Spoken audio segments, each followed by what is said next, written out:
Many properties and relationships lead to equations of the form y equal kx, where k is a constant. Such equations are called equations of direct variation. The following also imply direct variation and are used in many situations. Y is directly proportional to x. Y varies as x. Y is proportional to x.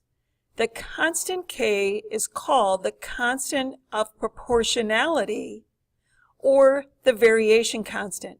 It can be found if one pair of values of x and y is known. Once k is known, other pairs can be determined.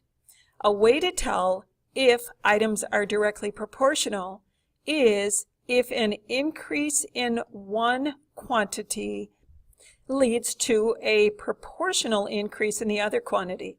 It is also true that decreasing one quantity leads to a proportional decrease in the other.